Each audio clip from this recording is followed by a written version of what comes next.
ये जो रिवॉल्ट हुआ अपना 1857 में, इसने बिल्कुल ब्रिटिश शासन की भारत के अंदर आप कह सकते हो एकदम बैंड बजा के रख दिया। जो लोग यहाँ पावर में थे वो अपने बेनिफिट के लिए, अपना डोमिनेंस एस्टैब्लिश करने के लिए कई बार रिलीजन को ही मैनिपुलेट कर देते थे। बहादुर शाह जफर को यहाँ पे क्या किया जाता है, हटा दिया जाता है आपके रेड फोर्ट वाले रेसिडेंस से। जानबूझ के ऐसा किया जा रहा है ताकि रिलीजियस का जो सेंटीमेंट है लोगों का वो यहाँ पे हर्ट हो। तो बच्चों, क्या हाल चाल, कैसे हैं अभी आप सब? उम्मीद है बहुत अच्छे होंगे, बहुत जबरदस्त होंगे, बहुत बढ़िया कर रहे होंगे लाइफ के अंदर, है ना? तो दोस्तों देखो, बात इतनी सी है कि आप बच्चों को मैंने एक सीक्रेट जानकारी दी थी। आपको याद है आपकी क्लास में एक सीक्रेट ड्रॉ एजेंट है, नहीं उसको एजेंट आई के नाम से आप जानते हैं, ठीक है? और सबसे इंपॉर्टेंट बात कि उस एजेंट ने आपको एक जानकारी दी थी बहुत ही ज्यादा खुफिया, वो ये है कि आईसीएसई वाले बच्चों के लिए कुछ आने वाला है बहुत स्पेशल, बहुत खास। एंड जी हाँ, देखो कितनी जल्दी ये सारी चीजें आ गई हैं। चलिए, आवाज से तो तुम शायद पहचाने ही होगे कि कौन इंसान है। ऑब्वियसली बात है, वही इंसान है जो आपको बहुत बार आपके आईसीएसई वाले बैचेस के अंदर पढ़ाता है, यानी आपके अपने विक्ट्री बैचेस के अंदर, है ना? चलिए, फिलहाल स्वागत है आप सभी बच्चों का हमारे आईसीएसई के सारे इंपॉर्टेंट और सारे जबरदस्त और सारे सुपर वाले बालकों का आपके जबरदस्त प्लेटफॉर्म के ऊपर बच्चों, ठीक है? आपका अपना खुद का एक डेडिकेटेड चैनल आईसीएसई वाला, जहां पे हम स्टार्ट कर रहे हैं दोस्तों एक जबरदस्त माइंड मैप सीरीज। अब आईसीएसई वाले बच्चों के साथ स्पेशल पता है क्या है कि पहली बात तो यार आपका सिलेबस बहुत ज्यादा, अगर हम सीबीएसई से कंपेयर करें दोस्तों तो आपका सिलेबस कहीं ना कहीं बहुत ज्यादा है। और दूसरी बात, सिलेबस के अलावा जो आपकी स्टडी टेक्निक्स है ना, उसमें भी थोड़ा काम करने का जरूरत है, तभी जाकर अपने हम जबरदस्त वाला रिजल्ट्स अचीव कर पाएंगे। और वो कैसे होगा, देखिए बहुत सिंपल है।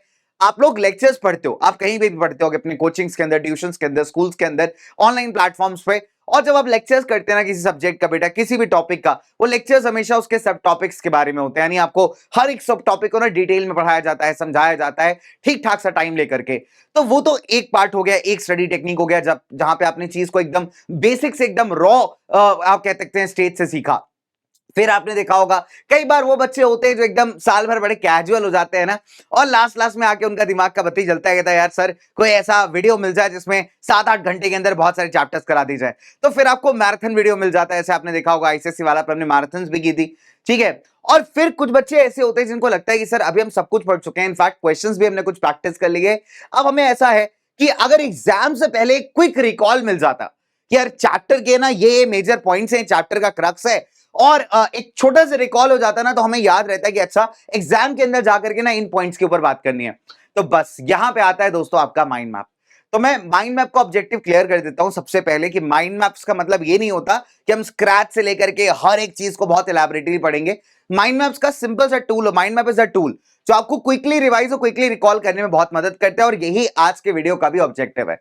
वीडियो कितनी बड़ी होने वाली है भाई? तो वीडियो का ड्यूरेशन आमतौर पे माइंड मैप्स का लगभग 30 से 35 मिनट्स का ही रहता है, सो दैट बच्चा ना बहुत क्विक तरीके से जो है अपने टॉपिक्स को यहाँ पे कवर कर पाए। हो सकता है कई बार 5 मिनट कम भी आपको वीडियो मिल जाए, यानी 20-25 मिनट में भी कोई टॉपिक खत्म हो जाए, it depends upon the topic. बहुत ज्यादा लंबा टॉपिक है तो शायद 35-40 मिनट्स, और छोटा टॉपिक है तो लगभग 25-30 मिनट्स। सो होल आइडिया है क्विकली रिवाइज करना, रिकॉल करना, इंपॉर्टेंट पॉइंट्स पे बातें करना, और आपके कॉन्सेप्ट्स को फटाफट से दिमाग के अंदर फ्रेश कर देना। चलिए तो दोस्तों आइए स्टार्ट करते हैं एक ऐसी कहानी के बारे में जो आपके नो डाउट बच्चों यहाँ पे किससे जुड़ी हुई है, हमारे इतिहास यानी हमारी हिस्ट्री से, ठीक है? तो मैं अपना पेन अस्त्र इसको मैं कहता हूं कई बार, ठीक है, बिकॉज ये वेपन है उस हर एक टीचर का जो आपको पढ़ाता है, ठीक है? चलिए दोस्तों, तो आपने नाम तो पढ़ ही लिया होगा, the first war of independence, जिसे आप कई बार द रिवॉल्ट ऑफ 1857 के नाम से भी जानते हैं। चले तो आइए स्टार्ट करते हैं इस बेहतरीन सी कहानी को। आज बहुत कुछ स्पेशल है दोस्तों। तो आपने कई बार एक बड़ी खूबसूरत सी कविता पढ़ी होगी हिंदी के अंदर, कभी ना कभी तो लाइफ में हिंदी पढ़ी होगी, है ना? और हिंदी में एक बड़ी सुंदर कविता है, आप देखेंगे हमारी रानी लक्ष्मीबाई जी के ऊपर कि खूब लड़ी मर्दानी वो तो झांसी वाली रानी थी, और बुंदेले हर बोलो के मुख हमने सुनी कहानी थी, ठीक है? तो अगर आप देखोगे तो जब भी बात आती है रानी लक्ष्मीबाई जी की, जो हम हमेशा याद करते हैं एक ऐसे जंग, एक ऐसे रिवॉल्ट के बारे में जहां पे पहली बार ऐसा हुआ था कि इंडियंस ने काफी हद तक, सारे इंडियंस की बात नहीं हो रही यहां पे, बिकॉज बहुत सारे इंडियंस ऐसे भी थे जो हमारे सपोर्ट में बिल्कुल नहीं थे, ठीक है?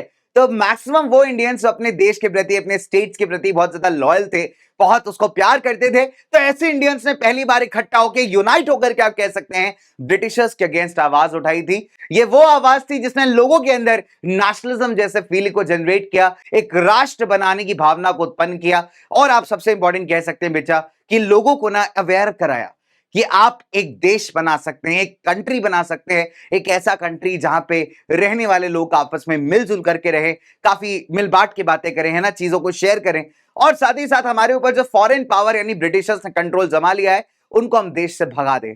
ठीक है, तो इस तरीके की जो अवेयरनेस है वो लोगों के अंदर बहुत टाइम से नहीं बन पा रही थी, लेकिन जब रिवॉल्ट होती है, जब ये युद्ध होता है, जब ये आंदोलन होता है, तब आप देखोगे कि ऐसा रिवॉल्ट, ऐसा आंदोलन लोगों के मन और माइंड को बिल्कुल ना एकदम जगा के रख देता है। तो आइए दोस्तों बात करेंगे फटाफट से जल्दी से। तो let's talk about the revolt of 1857 और the first war of the Indian independence.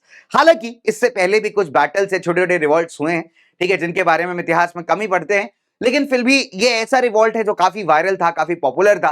इस वजह से कई सारे आप देखेंगे इतिहासकार, हिस्टोरियंस इसे द रिवॉल्ट ऑफ 1857 या सही कई बार the first war of Indian independence भी कहते हैं।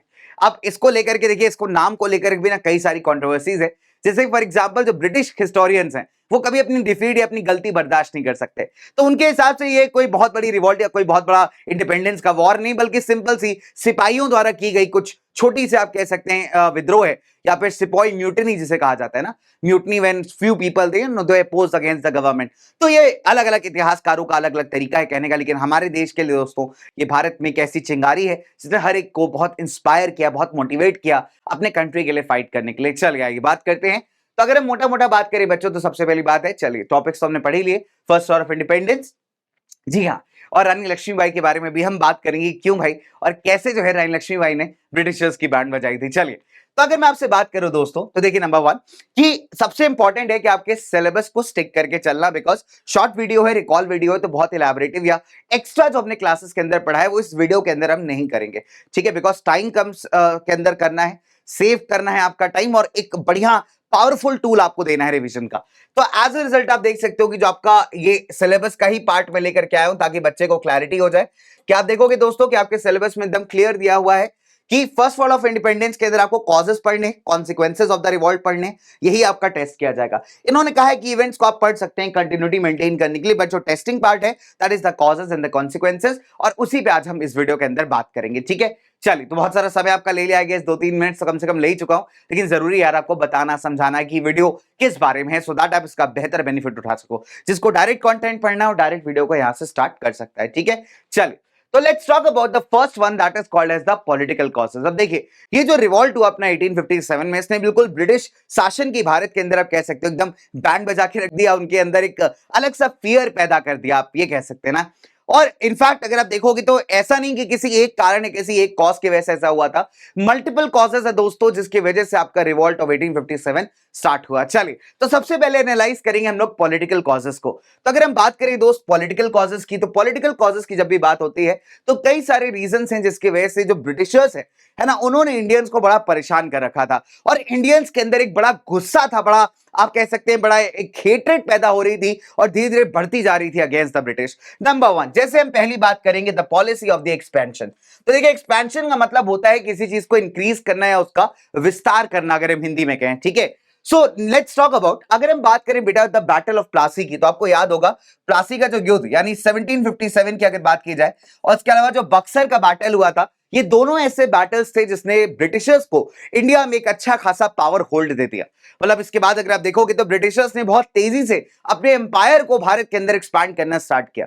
अब इसके लिए उन्होंने ना कुछ पॉलिसीज अपनाई, आप कह सकते हैं कुछ टैक्टिक्स अपनाए जिसके थ्रू भारत में अपना कब्जा जमा पाए। नंबर वन था उसमें से फाइटिंग वॉर्स। अगर आप देखोगे तो ब्रिटिशर्स और लोकल रूलर्स के बीच में बहुत सारे युद्ध लड़े गए, जिसमें इनफैक्ट आप ये नहीं कह सकते कि ब्रिटिश अपने दम पे सारी लड़ाइयां जीते हैं। अक्सर ब्रिटिश एक चाल चला करते थे। ब्रिटिशर्स का बहुत सिंपल था यार, कि ब्रिटिश क्या करता था यार, देखो बेटा, जिस भी रूलर को उनको हराना होता था वो सबसे पहले उसका दुश्मन ढूंढते थे कि भाई इस इंसान का दुश्मन कौन है, और फिर वो क्या करते थे कि उस दुश्मन के साथ थोड़ी बढ़िया सी दोस्ती कर देते थे, ठीक है, उनको थोड़ा भड़काते थे, मोटिवेट करते थे कि आप जो है ना हमको इसको हराने में, डिफीट करने में मदद करिए, बदले में हम आपको कुछ बेनिफिट्स देंगे। और आपको पता है उस जमाने के अंदर रूलर्स में आपस में दुश्मनी बहुत चलती थी, और इसी बात का फायदा अगर आप देखोगे तो ब्रिटिश पूरे टाइम उठाते आए।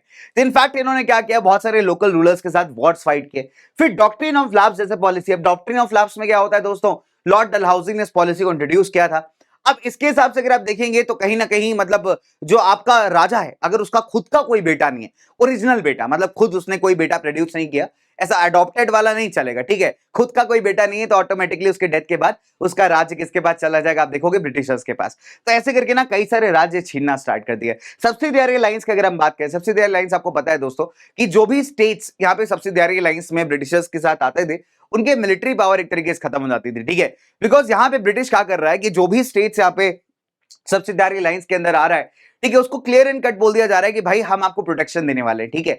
बदले में आप हमको बेनिफिट्स, गिफ्ट्स, ये सारी चीजें आप हमें देते रहोगे, कई सारे अधिकार आप दोगे।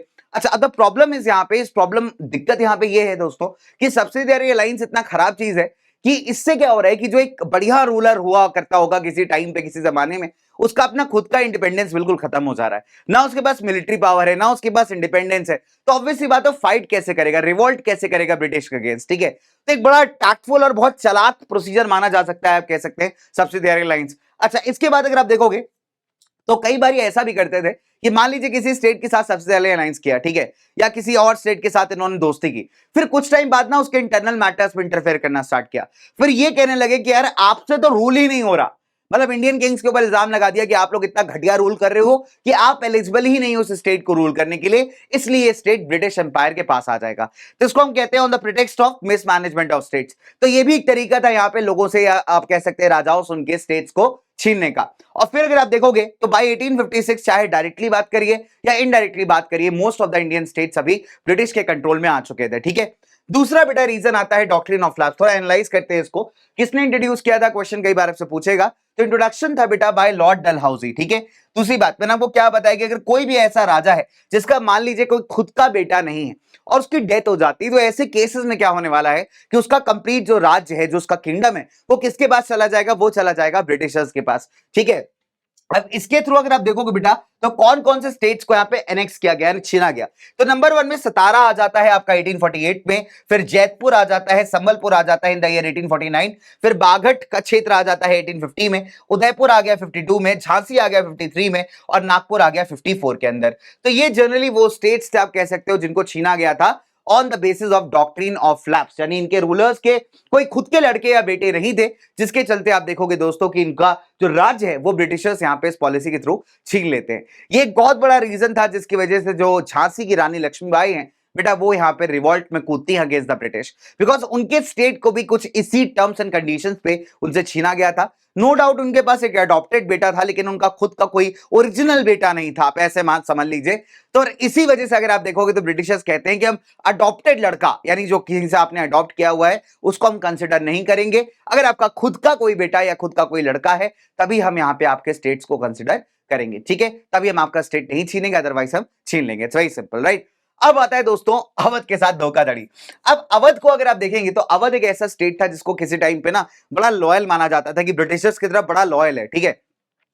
अब दिक्कत क्या है कि ब्रिटिशर्स गद्दारी कहां पे करते हैं, जब अवध के राजा से, अवध के नवाब आप कह सकते हैं, उनसे छीन लिया जाता है अवध का इलाका just on the basis of mismanagement. यहां पे ब्रिटिश कहता है कि यार आपने क्या किया है, मिसमैनेजमेंट किया है, आप सही तरीके से स्टेट को रन नहीं कर पा रहे हैं, एज अ रिजल्ट हम क्या करने वाले हैं, आपके स्टेट्स को यहां पे छीन लेंगे। अब जैसे ही ये होता है तो आप देखोगे राजा के दरबार में या नवाब के दरबार में काम करने वाले जितने ऑफिशियल्स होते हैं उनकी जॉब चली जाती है ना। और अगर आप देखेंगे तो पूरा जो नवाब है उसको भी ऐसा लगता है कि तो बहुत गलत हुआ।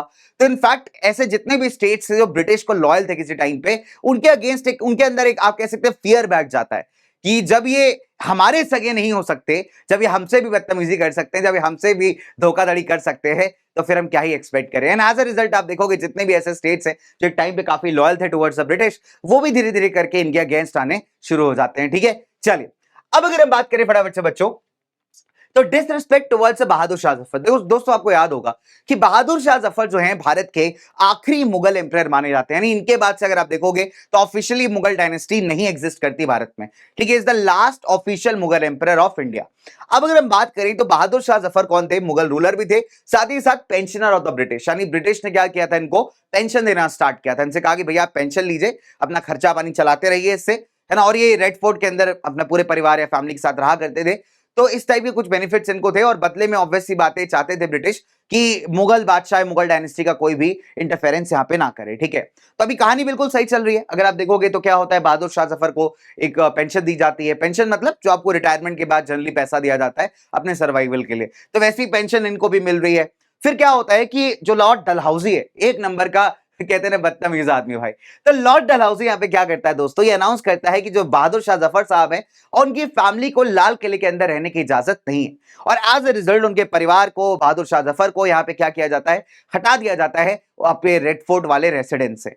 अब तुम खुद सोचो यार, अपने आप में एक बहुत बड़ी बेइज्जती है, बिकॉज अगर आप ऑफिशियली माने तो भारत के लिए देखिए ब्रिटिशर से ज्यादा इंपॉर्टेंट कहीं ना कहीं बहादुर शाह जफर है। क्यों? बिकॉज मुगल डायनेस्टी बहुत टाइम से भारत में रूल करती आए थे।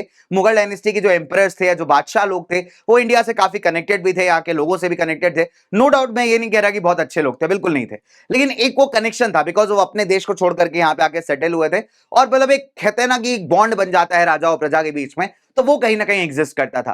तो अगर आप रिस्पेक्ट देने की बात है तो डेफिनेट सी बात है, इंडियन जनता बहादुर शाह जफर को ज्यादा रिस्पेक्ट देना पसंद करेगी कंपेयर टू द ब्रिटिशर्स। और यहां भी क्या हो रहा है, जब आप उसकी फैमिली को, उसको बाहर निकालते जा रहे हो, तो आप कहीं ना कहीं उस मुगल बादशाह की डिसरिस्पेक्ट करो, जो कि लोगों को, या आप कह सकते हो उनके फैंस को जो है बहुत ज्यादा प्रॉब्लम क्रिएट कर रही है ना। इसके अलावा क्या होता है दोस्तों, जितने भी कॉइन्स यहां पे ईस्ट इंडिया कंपनी प्रिंट कर रही थी, मिंट कर रही थी, मिंट का मतलब होता है सिक्के वगैरह बनाना, ठीक है, तो सब में से मुगल बादशाह की जो इमेज है हटा दी जाती है। बिकॉज पहले क्या होता था, जो कॉइन्स वगैरह होते थे उसमें मुगल बादशाह का इमेज होता था, ठीक है। जनरली आप देखोगे तो किसी भी कंट्री का जो करेंसी होता है, वहां पे उसके जो कॉइन्स होते हैं, नोट्स होते हैं, उसमें वहां के इंपॉर्टेंट लीडर्स या इंपॉर्टेंट इवेंट्स का इमेज हमेशा रहता है ना। तो वैसे यहाँ पे भारत में मुगल बादशाह के नाम का जो इमेज था, जो उनका क्रेडेंशियल था, ये सारी चीजें आप देखेंगे तो कॉइन्स के ऊपर हुआ करती थी, लेकिन ईस्ट इंडिया कंपनी ने क्या किया, इसको भी यहां से हटा दिया।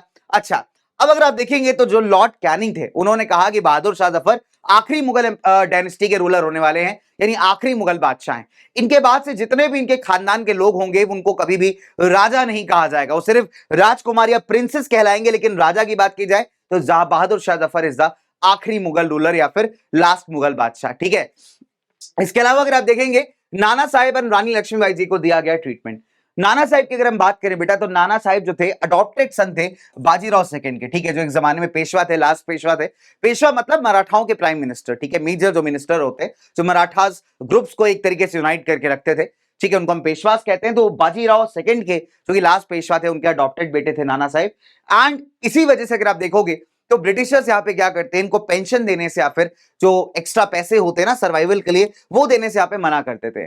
और इससे क्या होता है यार, पूरे मराठा कम्युनिटी के अंदर कहीं ना कहीं बड़ा ऐसा वेव फैल जाता है कि हमारे पेशवा के बेटे को, या हम कह सकते हैं हमारे मराठाओं को यहाँ पे डिसरिस्पेक्ट किया गया है। देखिए दोस्तों, मराठा एक जमाने में एक ऐसी पावर हुआ करते थे जिनको डिफीट करना बहुत मुश्किल था।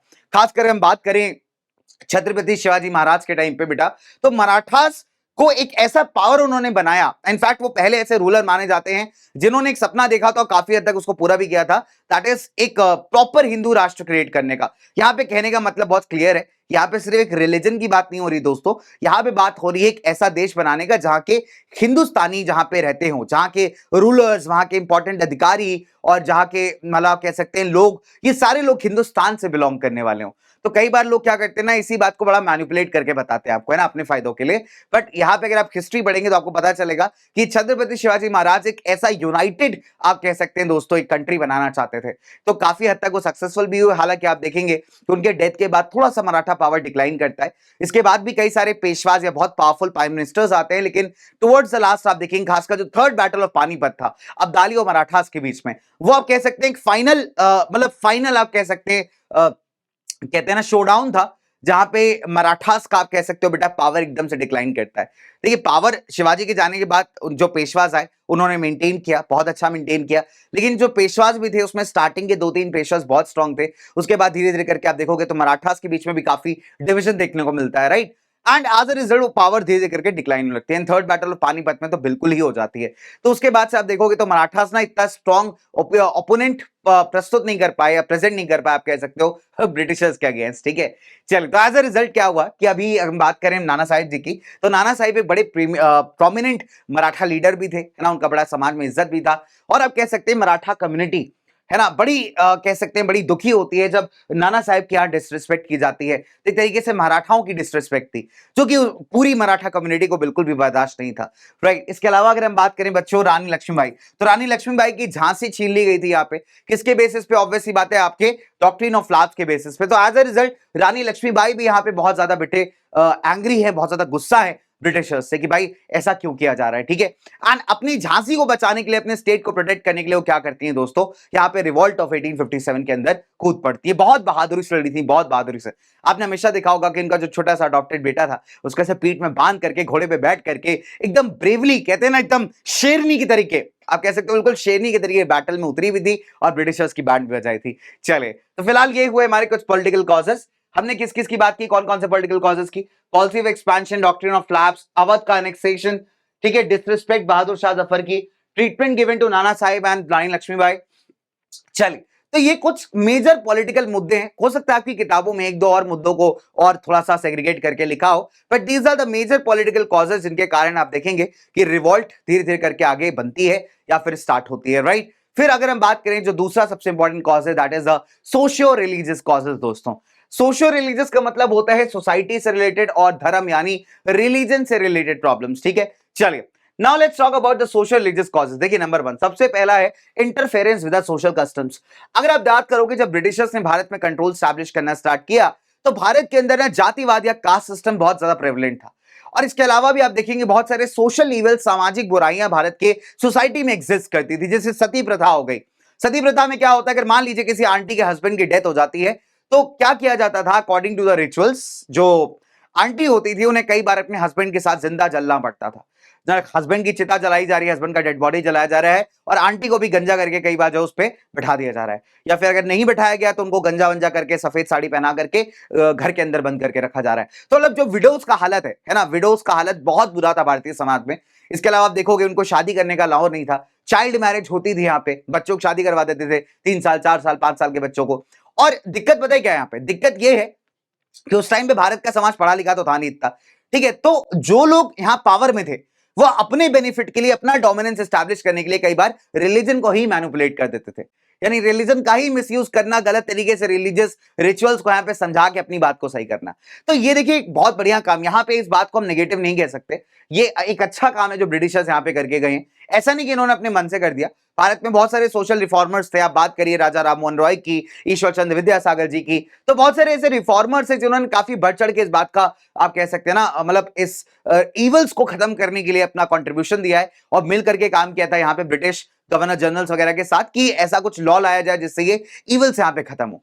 अब आप देखोगे होता क्या है कि सती प्रथा को 1829 में बैन कर दिया जाता है। फिर आपका विडो रिमैरिज एक्ट आता है 1856 के अंदर।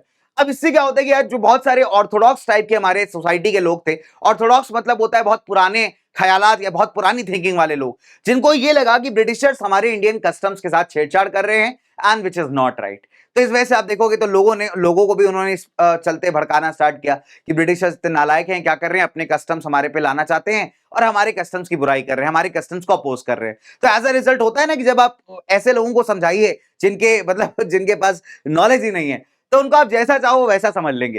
तो यहाँ पे यही चीज हो रही है। तो इसके चलते भी आप देखोगे तो ब्रिटिशर्स के लिए यहाँ पे भारत में हेट्रेड बढ़ता जा रहा है, ठीक है। दूसरी बात अगर हम बात करें रेशियल डिस्क्रिमिनेशन, अच्छा स्किन कलर के बेसिस पे अगर आप देखोगे दोस्तों, तो ब्रिटिशर्स हमारे साथ बड़ा भेदभाव करते थे। अब ब्रिटिशर्स के बारे में हमेशा मैं कहता हूं कि हमें तो लूट लिया मिलके गोरे गालों ने, सुनहरे बालों ने और ब्रिटिश वालों ने, ठीक है। तो ऑब्वियस सी बात है, जो ब्रिटिशर्स थे गोरे गोरे गाल वाले थे यार वो, है ना। और आपने देखो, सुंदर की बात नहीं कर रहा हूं, गोरे गाल थे उनके, ठीक है गोरे गाल, अपना बढ़िया बाल भी आपने देखे होंगे बड़े मस्त मस्त थे उनके, है ना। तो उनको लगता था कि जो उनका फिजिकल फीचर है वो सुपीरियर है, और हम लोग क्या है, हम लोग ठहरे ब्राउन मुंडे, है कि नहीं। अपन क्या है, अपन ब्राउन मुंडे है कि नहीं। तो ब्राउन मुंडे होंगे या फिर हमारा कंप्लेक्शन और डार्क होगा। तो हमारे साथ दिक्कत ये है कि हमको मानते थे इंफीरियर, हमें मानते थे हम लोग बिल्कुल बेकार लोग हैं, ठीक है, और हम लोग बिल्कुल भी अच्छे लोग नहीं है, एंड एज अ रिजल्ट हमारे साथ बढ़िया ट्रीटमेंट नहीं मिलना चाहिए।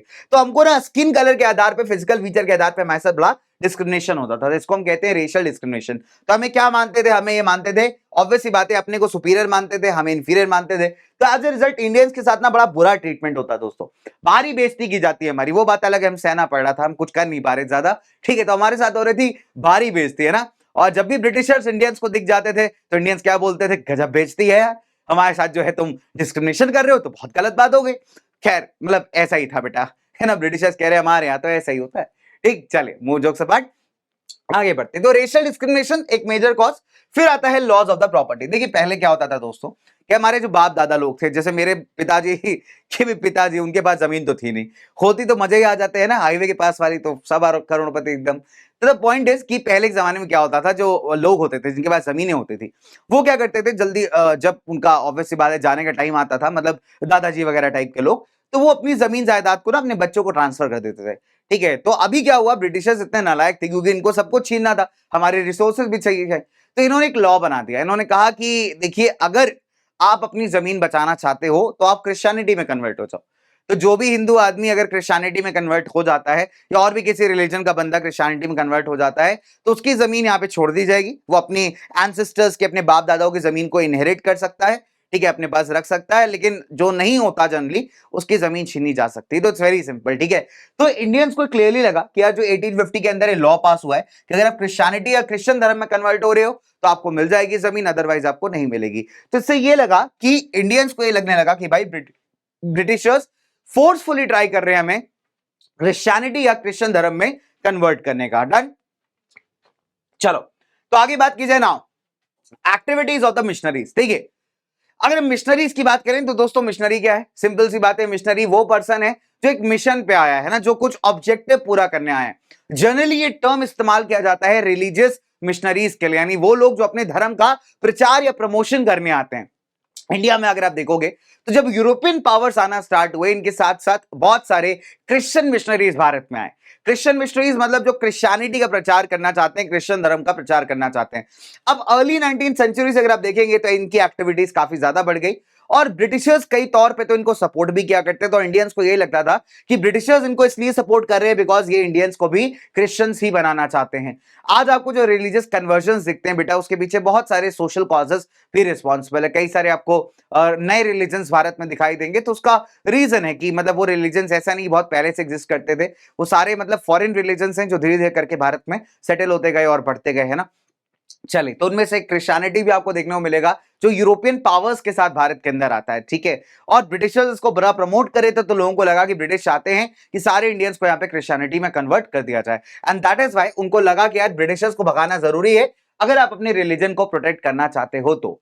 अब इसके अलावा टैक्सिंग द रिलीजियस इंस्टीट्यूशंस। अब ब्रिटिशर्स ने क्या किया कि जितनी भी जमीनें टेंपल्स या मस्जिदों को यहाँ पे अलॉट की जाती थी ना, कि आप टेंपल्स बनाइए, मस्जिदें बनाइए, ठीक है, बिकॉज ये प्लेसेस ऑफ वर्शिप है जहां पे लोग पूजा पाठ करने चाहते हैं। ठीक है, तो यहां पे ब्रिटिशर्स ने क्या किया, इन जमीनों के ऊपर ना जनरली टैक्स लगाना स्टार्ट कर दिया। और टैक्स लगाने से क्या हो गया, पूरा जमीन महंगा हो जाएगा, पूरा एरिया महंगा हो जाएगा। तो जो फैमिलीज इनके ऊपर डिपेंडेंट है, सस्टेन करते हैं, आपने देखा होगा हमेशा किसी भी रिलीजियस प्लेस को मैनेज करने के लिए कोई ना कोई तो वहां पे होता ही है, और उनके जो परिवार वाले होते हैं ना बेटा, वो बहुत हद तक वहीं पे डिपेंडेंट होते हैं, वहां पे आए डोनेशंस के ऊपर या जो लोग दिए जाते हैं सारी चीजों पे, राइट। और अगर आप वहां पे भी टैक्सेस लगाने स्टार्ट कर दोगे, टैक्सेशन करना स्टार्ट कर दोगे, तो बेचारे वो लोग कैसे सर्वाइव करेंगे, है ना। तो एक तरीके से आप देखोगे तो जब ये टैक्सेशन पॉलिसी आई यहाँ पे कि यार सर मतलब मंदिर की जमीनों पे, है ना, मस्जिदों की जमीनों पे टैक्सेशन लगा दिए जाए, रिलीजियस टैक्सेशन इंक्लूड कर दिया जाए, तो जो लोग थे उनको ये लगने लगा कि ब्रिटिशर्स क्या कर रहे हैं, सारे रिलीजन्स को दबाना चाहते हैं, लोगों के अंदर एक यूनिटी को खराब करना चाहते हैं, और धर्म के नाम पे भी आपस में लड़वाना चाहते हैं, जो कि बिल्कुल बात सही भी थी। ठीक है, अब अगर हम बात करें बच्चे, तो जो अगला कॉज हमारे पास आता है that is the economic causes, यानी भारत की इकोनॉमी की बैंड बजाना। यह भी एक बहुत बड़ा कारण बना था रिवॉल्ट ऑफ 1857 का। ये जानते हैं कैसे। ठीक है, जब हम बात करते हैं दो इकोनॉमिक कॉजेस की, तो सबसे पहले ब्रिटिशर्स ने ना हमारी इकोनॉमिक रिसोर्सेज को बहुत एक्सप्लॉइट किया। अगर हम अपने एग्रीकल्चर की बात करें तो हमारी एग्रीकल्चर और हमारे फार्मर्स की जो ऐसी तैसी की है ना भाई ब्रिटिशर्स ने, उसका आप इमेजिन भी नहीं कर सकते दोस्तों। आइए समझते कैसे। ब्रिटिशर्स ने जितने भी भारत के नेचुरल रिसोर्सेज थे, एक तो उनको ओवर एक्सप्लॉइट किया। इंडिया को फोर्स किया जाता था कि आप रॉ मटेरियल्स को ब्रिटेन को बेचिए, कच्चा सामान, है ना, ब्रिटेन को बेचिए रॉ मटेरियल, जिससे ब्रिटेन जो है ना बढ़िया बढ़िया सामान बनाकर के पूरी दुनिया में बेचे, पैसे कमाए मस्त एकदम, है ना। तो इंडिया को फोर्स करते थे कि आप रॉ मटेरियल्स को एक्सपोर्ट करिए, वो भी बहुत लो रेट्स के ऊपर। फिर प्लांटेशन प्रोडक्ट्स, जितने भी आपके प्लांटेशन में उगने वाले प्रोडक्ट्स हैं, यानी शुगर केन है, टोबैको है, रबड़ है, ठीक है, आपका टी है, कॉफी है, इनका मार्केट में बहुत तगड़ा डिमांड है। तो प्लांटेशन प्रोडक्ट्स हो गए, कई सारे फूड ग्रेन्स हो गए, अनाज हो गया, ये सब कहां एक्सपोर्ट किया जा रहा है, ब्रिटेन को। उगाया जा रहा है भारत में, लेकिन एक्सपोर्ट कहां हो रहा है दोस्तों, ब्रिटेन को। अब अगर आप देखोगे तो इस पे कोई इंपोर्ट ड्यूटीज नहीं लग रही। ठीक है, जब कभी भी ब्रिटिश सामान इंडिया आता है, मान लीजिए ब्रिटेन से कई सारा सामान इंडिया आया, तो उस पर कोई टैक्सेस नहीं है। इंपोर्ट ड्यूटीज का मतलब है इंपोर्ट, जो टैक्सेस लगते हैं आपके सामान को इंपोर्ट करने में। तो ब्रिटेन से जो सामान भारत आ रहा है उस पर कोई ड्यूटी नहीं है, कोई टैक्सेस नहीं है। लेकिन अगर इंडिया से अगर आप बाहर सामान बेच रहे हो, इंडिया से आपको ब्रिटेन में कोई सामान सेल करना है, तो आपको बहुत हाई टैक्सेस पे करने पड़ेंगे। ठीक है, रिजल्ट क्या हुआ कि यार भारतीय इंडस्ट्रीज में डिक्लाइन आना शुरू हो गया।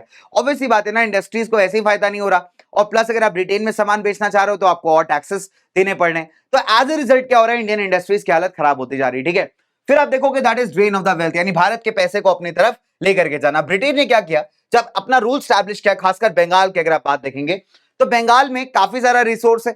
अब ये क्या करने लगे, यहां से रॉ मटेरियल जितना भी था उसको ब्रिटेन भेजना स्टार्ट कर दिया। ठीक है, और सबसे इंपॉर्टेंट बात अगर आप देखोगे तो इन लोग ने सबसे पहले जब बंगाल में रूल अपना स्टैब्लिश किया तो पहले तो कई सारी इलाकों में टैक्सेस लगा दिए। अब उस टैक्सेस से जो पैसा आ रहा है उसी पैसे का इस्तेमाल करके बहुत सस्ते दामों पे भारत से रॉ मटेरियल यानी कच्चा सामान खरीद रहे, ब्रिटेन को भेज दे रहे हैं। ठीक है, उस पर कोई टैक्स तो लग नहीं रहा, एंड साथ ही साथ उसी पैसे से जो इंडिया में टैक्सेस से लोग कमा रहे हैं, अपने ब्रिटिश ऑफिसर्स की सैलरी, उनका पेंशन, सारा का सारा खर्चा आप देखोगे दोस्तों तो सारा का सारा इंडियन पैसे से ही मैनेज किया जा रहा है। तो इससे क्या होगा, जो भारत का वेल्थ है या भारत का पैसा था वो कहां ड्रेन होके जाने लगा, ब्रिटेन। कि सबसे पहले इंडिया में आपने सारे टैक्सेस लिए, इंडिया से सामान खरीदा सस्ते में, ब्रिटेन को भेज दिया, वहां बढ़िया सामान बनाया, अपना वापस लाके यहाँ की मार्केट्स में बेच दिया। टैक्सेस लग नहीं रहे बिकॉज आप टैक्स लगा ही नहीं रहे हो, आप ही की सरकार है, चाहे ब्रिटेन की बात करो चाहे भारत की। इसके अलावा क्या कर रहे हो कि जितने भी आपके ऑफिसर्स आगे भारत में रुक रहे हैं, उनकी जो पेंशन है, सैलरी है, सबका खर्चा आप भारत में लिए गए टैक्सेस से निकाल रहे हो। तो as a result completely India का जो पैसा है बेटा वो ड्रेन होता जा रहा है, राइट। चलिए अब तीसरा अगर हम बात करें DK of the cottage industries, तो कॉटेज और हैंडीक्राफ्ट यानी जो स्मॉल स्केल के आपके इंडस्ट्रीज होते हैं ना, उनकी बर्बादी होना कैसे। देखिए फ्री ट्रेड पॉलिसी, अभी आपने क्या पढ़ा कि अगर आप इंडिया से कुछ बाहर बेचना चाहते हो तो आपको बहुत हाई टैक्सेस पे करने पड़ रहे हैं, लेकिन ब्रिटेन वगैरह का कोई सामान इंडिया में आ रहा है तो बिल्कुल फ्री ऑफ कॉस्ट आ रहा है, कोई टैक्स नहीं है। तो बेचारा जो हमारा लोकल प्रोड्यूसर है वो कहां से इतना टैक्स भरेगा, उसकी तो इनकम रिड्यूस हो जाएगी। ठीक है, अच्छा अब यही हो रहा है, इंडियन गुड्स क्या कर पा रहे हैं, बिल्कुल भी सस्ते ब्रिटिश मैन मेड जो ब्रिटिश मशीन मेड गुड्स है उनसे कंपटीशन नहीं कर पा रहे। कैसे, बिकॉज जो कॉस्ट ऑफ प्रोडक्शन है ब्रिटेन के अंदर सामान का बेटा वो बहुत कम है। कैसे कम है, बिकॉज इंडिया से आप सारा रॉ मटेरियल सस्ते में खरीद रहे हो, कोई टैक्स उस पर लगा नहीं रहे हो, और बढ़िया अपना सामान मशीन में बना करके बल्क में आप इंडिया में ला करके बेच दे रहे हो। तो ऑब्वियसली बात है ना, हमारे जो इंडियन इंडस्ट्रीज के लोग हैं बेचारों कैसे कंपटीशन करेंगे, उनका खर्चा ही इतना आ रहा है सामान बनाने में, और यहीं ब्रिटेन की बात करें तो उसका खर्चा इतना कम है, इतने सस्ते में बेच रहा है इंडियन मार्केट्स में कि हमारी इंडस्ट्रीज कंपटीशन कर ही नहीं पा रहे। ठीक है, चलिए तो इसमें क्या हो रहा है कि इंडियन गुड्स पे तो हाई टैक्सेस है जो ब्रिटेन में एंटर कर रहे हैं, लेकिन ब्रिटिश गुड्स पे टैक्सेस नहीं है। इससे क्या होगा कि जो भी लोग इस इंडस्ट्रीज से या कॉटेज इंडस्ट्रीज या छोटे छोटे मैन्युफैक्चरिंग एरिया से कनेक्टेड थे, इन सबके धीरे धीरे करके जो सोर्स ऑफ इनकम है वो खत्म होने लगे। अगर आप देखोगे ऑब्वियसली बात है, अगर मैं एक हाथ से कपड़ा बनाने वाला आदमी हूं, ठीक है, तो मैं कितना कपड़ा बना पाऊंगा, बहुत कम क्वांटिटी में, है ना, एक महीने के अंदर बहुत ज्यादा थोड़ी बना पाऊंगा, और प्लस मेरा कॉस्ट ऑफ प्रोडक्शन भी हाई होगा, यानी कपड़ा बनाने का जो खर्च है वो भी ज्यादा होने वाला है। तो जब मैं मार्केट में बेचूंगा तो ऑब्वियसली बात है थोड़ा तो अपना प्रॉफिट कमाऊंगा ना। लेकिन ब्रिटेन वालों की बात करें, उनके पास मशीनरी है, टेक्नोलॉजी है, और बल्क में सामान बन रहा है, तो बल्क में सामान हमेशा सस्ता होता है, और बिना टैक्सेस के वो लोग बेच रहे हैं ला करके भारत में, तो एज ए रिजल्ट वो इतना सस्ता है कि मैं उससे कभी कंपटीशन कर ही नहीं पाऊंगा। तो एंड ऑफ द डे क्या होगा, मुझे अपना काम धंधा बंद करना पड़ेगा, यानी जो मेरा कमाई का साधन है, जो लाइवलीहुड का साधन है, वो यहाँ पे खत्म हो जाएगा। और यही हो रहा है दोस्तों हमारे मैक्सिमम प्रोड्यूसर्स के साथ। ठीक है, चलिए अच्छा अब हमने यहां तक तो बात कर ली, अब हम बात करेंगे फटाफट से आगे, that is exploitation of the Indian peasants, कि भारतीय पीजेंट्स यानी भारतीय किसानों का यहां पे एक्सप्लॉइटेशन। देखिए कैसे, ब्रिटिशर्स ने क्या किया कि भाई किसानों पे हेवी टैक्सेस लगा दिए, जैसे बंगाल के अंदर रेवेन्यू बहुत ज्यादा बढ़ा दिया गया था, तो एज ए रिजल्ट बेचारा जब हमारा किसान टैक्सेस नहीं दे पा रहा तो उसे क्या करना पड़ रहा है, अपनी जमीन को कई बार सेल ऑफ करना पड़ रहा है। ठीक है, इनफैक्ट अगर आप देखोगे तो अभी इन्होंने एक इनाम कमीशन आया था। इनाम कमीशन क्या था, एक तरीके से एक ऐसा लॉ था जिससे जमींदार और जो तालुकदार होते थे, यानी किसी पर्टिकुलर गांव के आप कह सकते हैं रिप्रेजेंटेटिव मान लीजिए, या जो तालुका होता है, ब्लॉक्स होते हैं गांव के अंदर, है ना,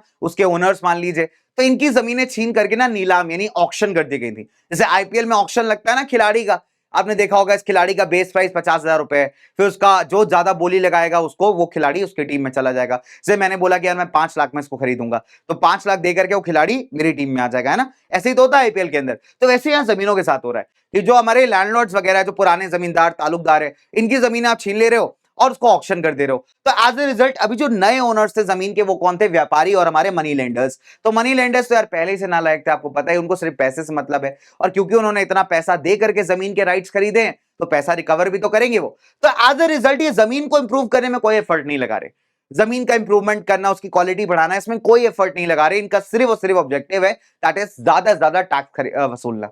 अगर मान लेते हैं किसी मनी लेंडर या ट्रेडर ने ब्रिटिशर को 5 लाख रुपए देकर के जमीन का राइट खरीदा है, तो डेफिनेट सी बात है उस 5 लाख रुपए को तो रिकवर करेगा, साथ ही साथ कुछ प्रॉफिट भी कमाना चाहेगा, है ना।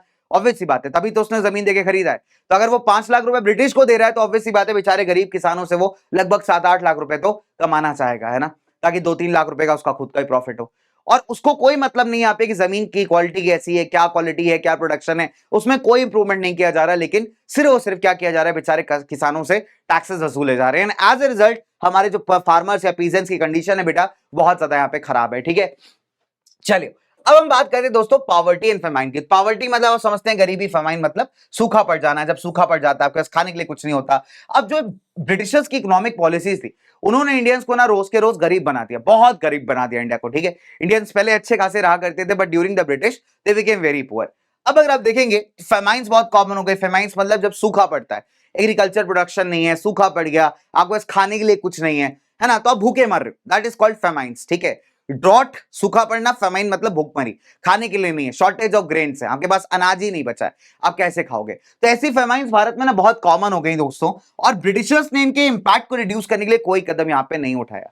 तो एज ए रिजल्ट जो इंडियन गरीब आदमी है, इंडियन किसान है, उसके अंदर भी ब्रिटिशर्स को लेकर बहुत ज्यादा गुस्सा है। फिर आप देखो decline of the landed aristocracy. पहले क्या होता था, जो जमींदार वगैरह होते थे, जिसको आप अरिस्टोक्रेसी क्लास में इंक्लूड कर सकते हैं, यानी पैसे वाले पावरफुल लोग, और उनके पास ना बहुत सारी जमीन होती थी, इसलिए इनको हम लैंडेड एरिस्टोक्रेसी कहते हैं। अब इनका आप कह सकते हो एक तरीके से ना इन्फ्लुएंस खत्म होने स्टार्ट हो गया। कैसे? क्योंकि आप देखोगे जमींदार से तालुकदार की ना जमीनें यहाँ पे छीन ली गई। एक इनाम कमीशन पास हुआ था 1852 में, जिसने करीब 20,000 जमीनें कह लीजिए, बड़े बड़े खेत कह लीजिए, स्टेट्स आप जिसको कह सकते हैं, इनको छीन लिया गया था और उसके बाद इसका ऑक्शन कर दिया गया था। तो करीब इनाम कमीशन के अंदर 20,000 ऐसे बड़ी बड़ी जमीनें जो है इन जमींदार तालुकदार से छीन ली गई सरकार द्वारा, गवर्नमेंट द्वारा, और उसको ऑक्शन कर दिया गया। ठीक है, उसे क्या किया गया दोस्तों, यहाँ पे ऑक्शन कर दिया गया। ठीक है, ऑक्शन मतलब जो सबसे ज्यादा बोली लगाएगा उसको यहाँ पे सेल कर देना। ठीक है, चलिए, तो मैंने आपको आईपीएल वाला एग्जांपल दिया ना अभी, तो बिल्कुल वैसे ही हो रहा है। अब एज ए रिजल्ट आप देखोगे, जैसे फॉर एग्जांपल अवध है मेरे दोस्त, तो अवध के अंदर बेटा जो लैंडेड एरिस्टोक्रेसी थी, लैंडेड एरिस्टोक्रेसी मतलब कि हमारी वो एरिस्टोक्रेसी जिसके पास जमीन है यहाँ पे, है ना, उसके राइट्स कहीं ना कहीं खत्म हो गए। क्यों? बिकॉज आप देखेंगे कि इनाम कमीशन में मैक्सिमम ये जो जमींदार थे, तालुकदार थे, चाहे कहीं के भी रहे हो, इनकी जमीनें छीन ली गई थी और ऑक्शन कर दी गई थी। और इस ऑक्शन में जमीनों के राइट्स बाय कौन कर रहे थे? ये मनी लेंडर्स या ये व्यापारी या ट्रेडर्स, और इनको कोई मतलब नहीं था पे जमीन को इंप्रूव कराने से, इनको सिर्फ मतलब था यहाँ पे टैक्सेस को वसूलने से। ठीक है, चलिए आगे बात करते हैं, let's move further. Now let's talk about the military causes. ठीक है, मिलिट्री कॉजेस की अगर हम बात करें बच्चों यहाँ पे, लेट्स मूव फर्दर। तो देखिए दोस्तों, military causes very simple. Number 1, सबसे पहले यार हमारे इंडियन सोल्जर्स को ट्रीट करना। अगर आप देखेंगे इंडियन सोल्जर्स को ना बिल्कुल भी अच्छा ट्रीटमेंट नहीं मिलता था, राइट। चलिए, इनफैक्ट क्या होता था, कई बार इंसल्ट किया जाता था इनको ब्रिटिश ऑफिसर्स द्वारा। इंडियंस को कभी भी सूबेदार की रैंक से ऊपर कभी कोई प्रोफाइल दी नहीं जाती थी। ठीक है, दूसरी बात अगर आप देखोगे बेटा, एक जनरल सर्विस एनलिस्टमेंट एक्ट आया, तो इसके थ्रू हुआ क्या कि 1856 में एक लॉ पास किया गया कि अगर कंपनी को रिक्वायरमेंट है, बिकॉज ईस्ट इंडिया कंपनी या ब्रिटिशर्स का रूल था, वो कई सारे कॉन्टिनेंट्स में था। ठीक है, तो अगर उनको रिक्वायरमेंट है तो एक इंडियन सिपाही को ट्रैवल करके वहां पे उस देश में, दूसरे देश में जाकर के ड्यूटी करनी पड़ेगी। ठीक है, तो अगर वो दूसरे देश में ड्यूटी नहीं करेगा तो ऑब्वियसली बात है उसको भगा भी सकते हैं। तो ये लॉ के हिसाब से आप मना नहीं कर सकते, अगर आप ब्रिटिश आर्मी के पार्ट हो, आप इंडियन हो, तो आपको दूसरे देश में या परदेश में जाकर के काम करना पड़ेगा। ठीक है, और हिंदू रिचुअल्स के हिसाब से ऐसा माना जाता था कि अगर आप दूसरे देश गए तो आप अपना कास्ट, अपना रिलीजन स्टेटस दोनों खो दोगे। मतलब ये बहुत अच्छा नहीं माना जाता था बॉर्डर्स को क्रॉस करके जाना, एक रिलीजियस रिचुअल आप मान लीजिए। तो एज ए रिजल्ट क्या हुआ, सिपाहीज को ऐसा लगा, जो सिपाही थे भारतीय, उनको ऐसा लगा कि ब्रिटिशर्स ने इस वजह से लॉ पास किया है जिससे वो इनके रिलीजन के को नुकसान पहुंचा सके, इनके रिलीजियस सेंटिमेंट्स को यहाँ पे हर्ट कर सके। तो लोग यहाँ पे ना बड़े गुस्से में आ गए। फिर आप देखेंगे दोस्तों, large number of Indians in the British army. देखिए, एक बड़ा पॉजिटिव इंपैक्ट है ब्रिटिश आर्मी के अंदर। आप देखोगे ना, तो ब्रिटिश आर्मी में जनरली जो ऑफिसर हुआ करते थे दोस्तों, वो ब्रिटिशर हुआ करते थे, लेकिन जो हमारे सोल्जर्स होते थे वो मैक्सिमम संख्या में इंडियंस होते थे। इसलिए अगर आप देखोगे जब रिवॉल्ट हुआ ना, तो इंडियंस को ब्रिटिशर्स को अपोज करना काफी आसान पड़ा। क्यों? बिकॉज इंडियंस की संख्या ज्यादा थी ब्रिटिश आर्मी में, और ये एक बहुत बड़ा ड्रॉबैक था अगर आप देखेंगे ब्रिटिशर्स के लिए। इनफैक्ट जो सबसे स्ट्रैटेजिक लोकेशन थे भारत के, उसमें भी इंडियन सोल्जर्स ज्यादा थे। इनफैक्ट आप देखोगे स्टार्टिंग में जब रिवॉल्ट स्टार्ट होता है तो हमारे इंडियंस बहुत तगड़ा कैप्चर करते हैं ब्रिटिश के हाथ से एरियाज को। तो ब्रिटिशर्स स्टार्टिंग के 1-2 साल में, तो आप मान लीजिए, मतलब 1-2 साल कह रहा हूं आपसे, स्टार्टिंग के कुछ मंथ्स में तो आप मान लो कि ब्रिटिशर्स की हालत बहुत खराब थी, है ना, बिकॉज हमारे इंडियंस काफी बड़ी संख्या में थे और ब्रिटिश ऑफिसर्स कम थे। तो एज ए रिजल्ट इंडियंस ने जब विद्रोह किया, जब आंदोलन किया ब्रिटिश के अगेंस्ट, तो इंडियंस का कब्जा करना इलाकों पे बहुत ईजी हो गया था, राइट। और ये बाद में इन्होंने रियलाइज भी किया था, जब आप देखेंगे जब रिवॉल्ट खत्म होता है तो नंबर ऑफ यूरोपियन सोल्जर्स को यहाँ पे बढ़ाना स्टार्ट किया गया था, स्ट्रैटेजिक लोकेशंस पे यूरोपियंस को रखा जाने लगा था, ठीक है, जिससे कि हमारे इंडियंस दोबारा कभी ऐसा कोई रिवॉल्ट ना करें, राइट। चले आगे बात करते हैं दोस्तों। अब कहानी आती है एक और, दो मिलिट्री कॉजेस, यानी डिप्रिवेशन ऑफ अलाउंसेस, ठीक है। डिप्राइव करना मतलब किसी को किसी चीज से अलग रखना, ठीक है। अब अगर आप देखेंगे एक पोस्ट ऑफिस एक्ट आया था 1854 के अंदर, जिसने क्या किया कि पहले जो दूर दराज इलाकों में हमारे सोल्जर्स जाया करते थे उनको फ्री पोस्टल सर्विसेज का अलाउंस था। फ्री पोस्टल मतलब होता है आप फ्री फंड में, बिल्कुल बिना कोई पैसा दिया आप लेटर वगैरह अपने घर में भेज सकते हो, पोस्ट कर सकते हो, ठीक है, ठीक है। इनफैक्ट अगर आप देखोगे तो ये जो पोस्ट ऑफिस एक्ट आया 1854 का, इसने प्रिविलेज ले लिया, यानी अब आपको अगर लेटर वगैरह भेजना है अपने घर में तो आपको उसके पैसे पे करने पड़ेंगे। फिर अगर आप फॉरेन कंट्रीज में जाके फाइट करते थे, यानी दूसरे देशों में जाकर के आप ब्रिटिश आर्मी के लिए सर्व करते थे, आपको एक फॉरेन अलाउंस मिलता था। फॉरेन अलाउंस मतलब आप कह सकते हैं सर्विस अलाउंस या फिर भत्ता कह सकते हैं ना, भत्ता मतलब एडिशनल पेमेंट देना। तो मान लीजिए मैं एक ब्रिटिश सिपाही हूं, है ना, मान लीजिए मैं एक इंडियन आदमी हूं, ब्रिटिश आर्मी में काम करता हूं, ब्रिटिशर मुझे किसी और कंट्री में काम करने के लिए बोल रहा है, ठीक है, अपने बिहाफ पे, तो उसके लिए पहले मुझे एक एडिशनल पेमेंट मिलती थी, है ना, इसको आप कह सकते हैं कि फॉरेन सर्विस अलाउंस, जो कि बाद में यहां पे हटा ली गई, ठीक है। और सबसे इंपॉर्टेंट बेटा यहाँ पे लो सैलरीज, जो वेजेस या सैलरीज थी ना इंडियन सोल्जर्स की बेटा बहुत कम थी ब्रिटिशर्स की कंपैरिजन में, ठीक है। तो ब्रिटिश सोल्जर्स को हमेशा हाई सैलरी मिला करती थी वहां के ऑफिसर्स को, और इंडियंस को यहाँ पे बहुत कम पेमेंट मिलती थी।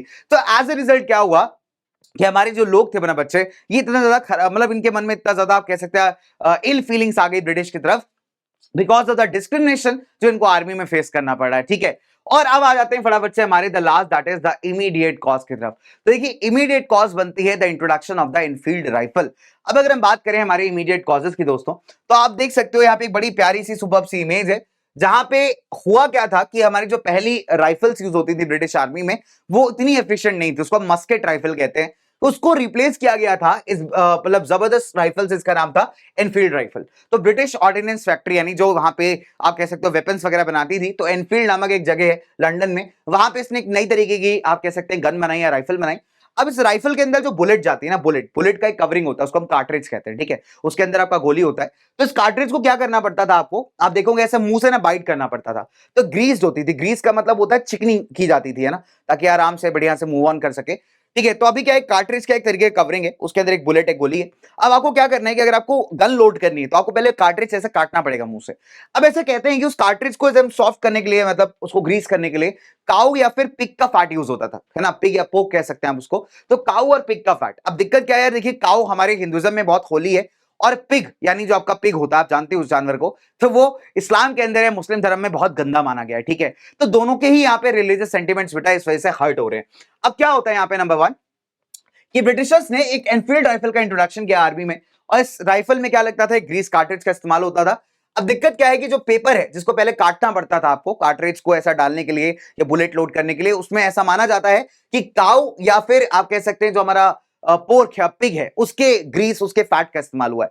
और इसी वजह से अगर आप देखोगे तो ये दोनों हमारे हिंदूज एंड मुस्लिम्स का जो आप कह सकते हैं ना बच्चे, ओके, चले, तो यहां पे अगर आप देखोगे तो एक पॉइंट यहां पे कनेक्ट कर लेते हैं, तो पॉइंट इज वेरी सिंपल, थोड़ा सा मिसप्रिंट है, ठीक है। तो एक तरीके से अगर आप देखोगे तो इट हर्ट द सेंटिमेंट्स, इसने क्या किया बेटा, यहाँ पे जो सेंटिमेंट्स है हमारे हिंदूज के मुस्लिम्स के, दोनों को यहाँ पे काफी ज्यादा हर्ट किया, ठीक है। सेंटिमेंट्स हिंदूज हो चाहे हमारे मुस्लिम्स हो, बिकॉज दोनों के केसेस में अगर आप देखोगे तो रिलीजन के बेसिस पे ये एक बहुत ही बड़ा प्रॉब्लम था, बिकॉज हिंदूज के अंदर आप देखेंगे काऊ वगैरह, बफलो वगैरह हमारी बड़ी इंपॉर्टेंट रहती है हमारे रिलीजन में, और मुस्लिम्स के लिए जो आपका बीफ है या जो आपका पोर्क वगैरह है, ठीक है, पिग जो है उसका फैट वैट बड़ा खराब माना जाता है। तो सोल्जर्स को ऐसा लगा कि एक ऐसा मूव है जहां पे आप कह सकते हैं दोस्तों कि क्या किया जा रहा है, ब्रिटिशर्स द्वारा डेलिब्रेट अटैक किया जा रहा है रिलीजन के ऊपर, ठीक है, जानबूझ के ऐसा किया जा रहा है ताकि रिलीजियस लड़ाइयां पैदा हो, ताकि रिलीजन का जो सेंटीमेंट है लोगों का वो यहां पे हर्ट हो, ठीक है।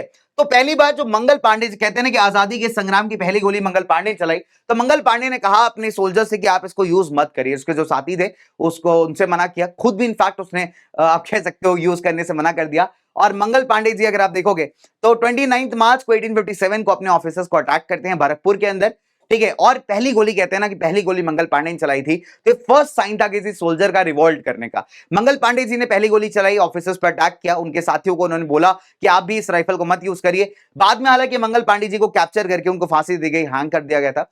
इसी से इंस्पायर होकर क्या होता है 9 में 1857 को 85 सोल्जर्स लगभग यहां पे रिफ्यूज कर देते हैं इसी राइफल को यूज करने से। और ये बात है मेरठ की, तो मेरठ का जो रेजिमेंट था वहां पे करीब 85 सोल्जर्स जो है आपके रिफ्यूज करते कि हम इस राइफल को इस्तेमाल नहीं करेंगे। एज अ रिजल्ट उस पूरी रेजिमेंट को वहां से हटा दिया जाता है सर्विस से, इनफैक्ट उन लोगों को जेल में डाल दिया जाता है। फिर आप देखेंगे यहां से ना ये रिवॉल्ट धीरे धीरे करके बहुत ज्यादा आगे बढ़नी स्टार्ट होती है। फिर जो रिवॉल्ट करने वाले सोल्जर्स होते हैं ग्रुप बनाते हैं, कहां पहुंचते हैं, दिल्ली पहुंचते हैं, बहादुर शाह जफर से मिलते हैं और उनको डिक्लेयर करते हैं the leader of the revolt. और वहां से आप देखोगे कि पूरे देश भर के अंदर अलग अलग इलाकों में रिवॉल्ट बहुत वायरल हो जाती है। ठीक है, चलिए अब अगर हम बात करें बेसिक सी बात है सेंटर्स ऑफ द रिवॉल्ट कौन से थे। ठीक है, देखिए नो डाउट कि आपके सिलेबस के अंदर नहीं है, बट बेसिकली 1 मार्क क्वेश्चन कभी कभी आ सकता है, तो क्विकली हम लोग एनालिसिस कर लेंगे हमारे सेंटर्स ऑफ द रिवॉल्ट कौन से हैं। तो देखिए दिल्ली के अंदर आप देखोगे जो लीडर लीड कर रहे थे वो थे बहादुर शाह सेकंड या बहादुर शाह जफर, जिनको आप कह सकते हैं। जिन्होंने इस रिवॉल्ट को सप्रेस किया था वो निकोलसन थे। लखनऊ में बेगम हजरत महल बहुत ही अमेजिंग है, लखनऊ अवध के इलाके में। ठीक है, तो इन्होंने पूरा लीड किया था। हेनरी लॉरेंस ने सप्रेस किया था रिवॉल्ट को। कानपुर में नाना साहेब हो गए, तांत्या तोपे ने भी बड़ा साथ दिया था इधर। ठीक है, अच्छा इसके अलावा अगर आप देखोगे तो यहां पे सप्रेस किया था कॉलिन कैम्पबेल ने। झांसी ग्वालियर के अंदर आप देखेंगे लक्ष्मीबाई हो गई और हमारे तांत्या तोपे हो गए। अच्छा, इनको सप्रेस किया था जनरल ह्यू रोज ने।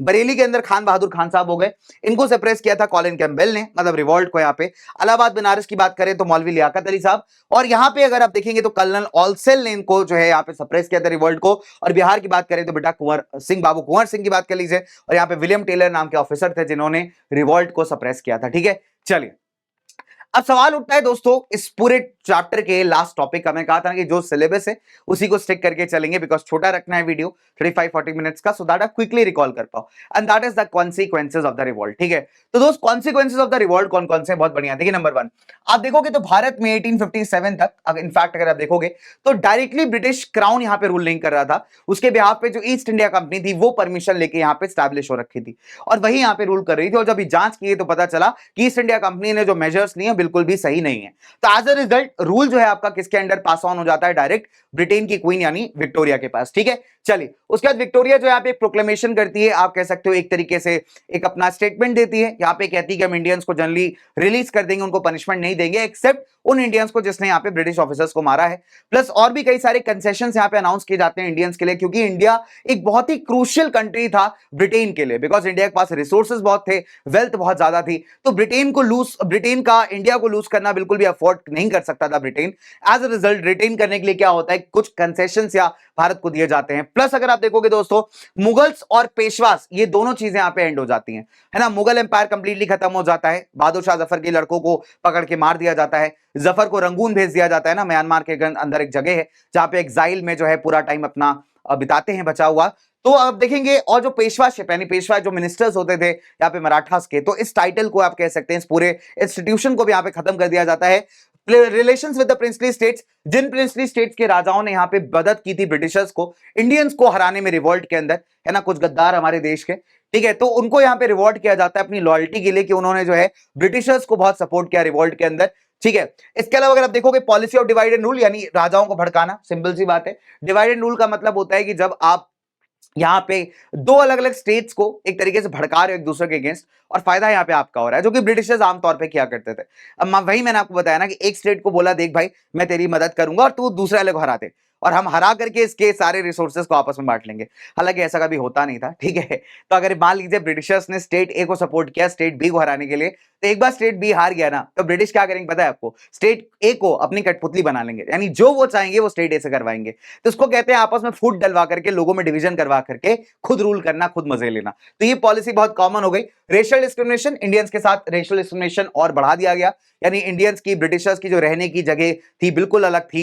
इनफैक्ट जो पब्लिक प्लेसेस थे उसमें भी आप कह सकते हो दोस्तों इंडियंस को काफी ज्यादा आप कह सकते हैं डिस्क्रिमिनेशन यहाँ पे फेस करना पड़ रहा है। ठीक है, मतलब बड़ा भेदभाव किया जा रहा है, चाहे वो पब्लिक ट्रांसपोर्टेशन हो, चाहे वो आपका पब्लिक पार्क्स हो या पब्लिक एरियाज हो, सब जगह इंडियंस को ना अलाउ नहीं किया जा रहा है। इनफैक्ट सिनेमा हॉल्स जो थे पुराने टाइम के आप देखोगे या थिएटर्स थे, वहां पे कई बार बोर्ड लगा होता था कि dogs and Indians not allowed.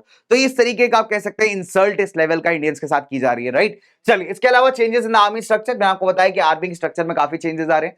अब आर्मी में जो डिस्क्रिमिनेशन पॉलिसी वो आ गई है, कास्ट रिलीजन के बेसिस पे लोगों को भर्ती करना, अलग अलग रेजिमेंट्स बनाना, जिससे इनमें कभी यूनिटी ना बन पाए, है ना।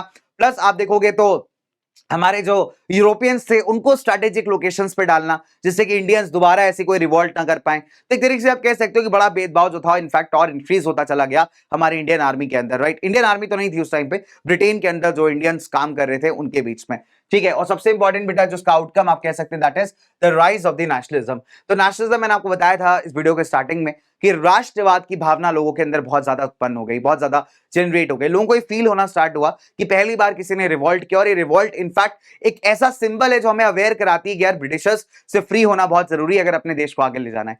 हालांकि इसके बाद की पॉलिटिक्स बहुत अलग तरीके से चलने वाली है। जैसे 1858 के बाद से आप देखोगे धीरे धीरे पॉलिटिकल ऑर्गेनाइजेशंस भारत में कई सारे बनने स्टार्ट होंगे और भारत की पॉलिटिक्स थोड़ी ज्यादा ऑर्गेनाइज्ड हो जाएगी, ठीक है। चलिए, तो ये सारी बातें इनफैक्ट मैं आपको बताऊंगा कब, हमारे chapter that is growth of nationalism के अंदर ऑब्वियसली, ठीक है। चलिए, तो इसी के साथ दोस्तों एंड करते हैं। एक क्वेश्चन आप सभी बच्चों के लिए आप कमेंट सेक्शन में यहाँ पे दे सकते हैं।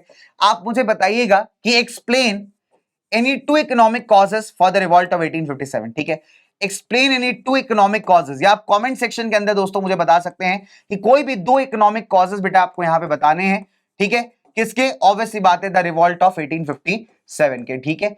चलिए, तो इसके इस चैप्टर से कई सारा मैंने एक्स्ट्रा भी पढ़ाया बेटा, लेकिन वो क्लासेस के अंदर है, ठीक है। तो यहाँ पे मेन आइडिएशन यही था कि आप बच्चों को फटाफट से चीजें रिवाइज कराई जाए, ठीक है। चलिए, तो इसी के साथ धन्यवाद, thank you so much. I guess 45 minutes का पहला ये टॉपिक गया है ना। इसमें आपसे बात भी की थी मैंने बहुत सारी, ठीक है। तो बहुत सारी बातचीत थी आपसे, बहुत सारी बातें थी इसमें ना, समझाया आपको कि भाई क्या ऑब्जेक्टिव है। उम्मीद है मजा आया होगा दोस्तों इस वीडियो में आपको, है ना। काफी कुछ आपने सीखा होगा यहाँ से बहुत कम टाइम के अंदर। चलिए, तो ऐसी मजेदार वीडियोस आपके लिए और भी आती रहेंगी। मुलाकात करते हैं आपसे अगले वीडियो के अंदर, ठीक है। तब तक के लिए हंसते रहिए, मुस्कुराते रहिए दोस्तों, और करते रहिए पढ़ाई अपने प्यारे प्लेटफॉर्म पीडब्ल्यू के साथ and your own loving channel that is ICSC वाला। फिलहाल मेरा नाम है कुणाल, इनफैक्ट बहुत सारे बच्चे जानते हैं, जो नहीं जानते दोस्तों मैं आपको बता दूं भाई, तो I am a mentor, your friend, your guide, Kunal this side, ठीक है। फिलहाल के लिए साइनिंग ऑफ इस वीडियो में, एंड मिलते हैं in the next video. Bye bye guys, take care and love you, bye.